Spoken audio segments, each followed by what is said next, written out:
What's going on, guys? Amazing YT. We're back with another video, guys, and today, guys, we're going to be going over a farming team for boss battles.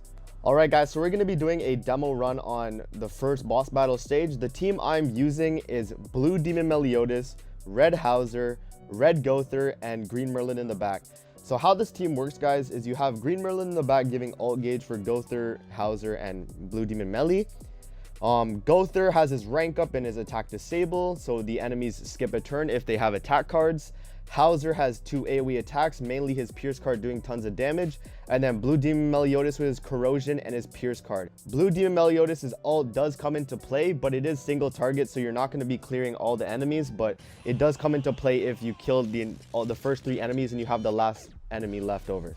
So the set I'm using on my Blue Demon Meliodas, guys, is actually a full common set of gear. The reason I'm doing this is because I wanted to build out a Pierce set for this Demon Meliodas. As you guys can see, he has 81.1% Pierce after his gear and his cosmetics. So 81.1%. I have 16.8% Pierce rate on this bracelet, and then I have 10.8% Pierce rate on this ring. So Demon Meliodas is going to be doing tons of damage on his Pierce card. For Hauser's gear, I'm using my best attack set, so we have basically as high as attack as I can get on my SSR gear.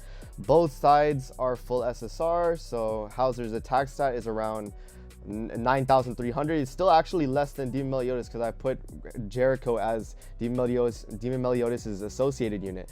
For Gowther's gear, I have a full HP defense set just so he can tank. Also, if the resistance is enough, which it being 80%, it might be able to patience an enemy's attack, and if it does, it'll give us that attack buff from his passive, which is pretty important for this fight. We get 10% of attack per turn if the hero doesn't take damage. So Gowther's going to clutch up if he doesn't take damage. It's going to boost Hauser's damage and Blue Demon Meliodas' damage. Alright, guys, so I'm going to show you guys an example of the fight. We're going to load into this fight. It is the first extreme boss battle, the one with Gale Thunder. So we're just going to load in and I'm going to show you guys how fast it goes. Alright, guys, so we're loading into the fight.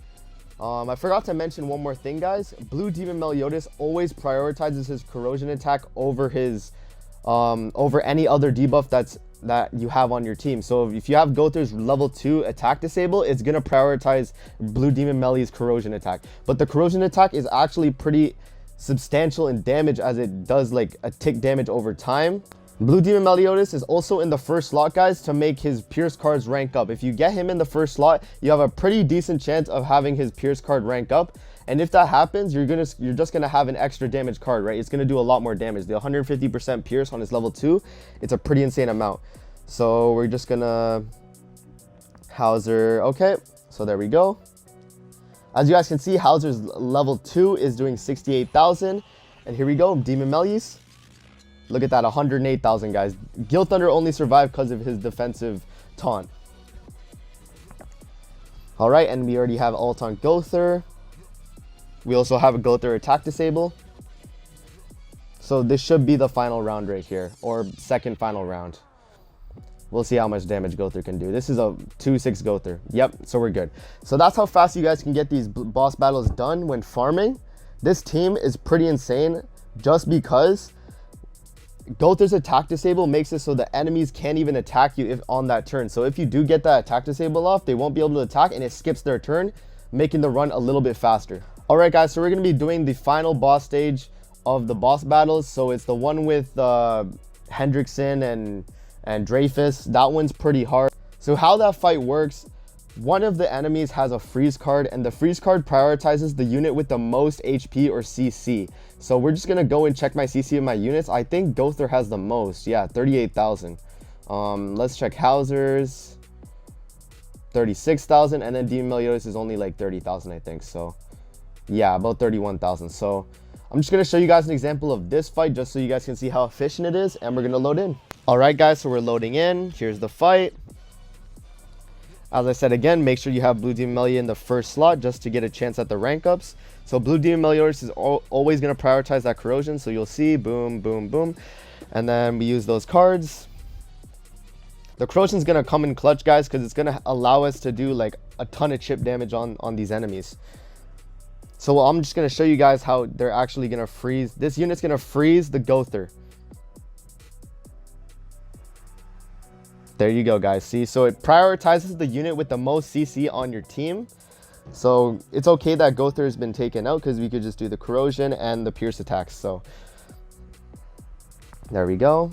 A level 1 pierce does 48,000 on Hauser and almost 100k on Blue Demon Meliodas. So that common set, guys, is definitely worth building for a Blue Demon Melee if you don't have like a ton of resources. Just making a full common set like that can still make the unit a pretty insane damage dealer. The freeze after the first freeze is a random freeze, so hopefully you don't get the freeze on the melee. But as long as it froze Gowther first turn, you're gonna have some Gowther cards and some cards of the other units. So as you guys can see, we literally just cleared that, and there's only one enemy left, and we have ults, so it's easy clear, guys. So we're gonna use probably the corrosion, and then, or not even. There we go. He's dead. It uses the rank up. It's gonna do Gowther's ult. And then Meliodas' ult should kill. Yep. And there you go, guys. That's a clear of the hardest boss battle with this team. Alright, guys. I hope you guys enjoyed the video. Obviously, if you guys want to have a really efficient farming team, you don't really need tons of resources to make the equipment. All you need to do is build out a pierce set for that Blue Demon Melee if you have him. Or even if you don't have Blue Demon Melee, guys, you could just have Hauser, and then you could substitute the Blue Demon Melee for Gila. Just because Gila is a pretty good unit because she has the debuff Ignite and a heal, so she can keep you pretty sustained. But yeah, guys, I hope you guys enjoyed, and don't forget to like, comment, subscribe as always, and I'll see you guys in the next video. Peace out, guys.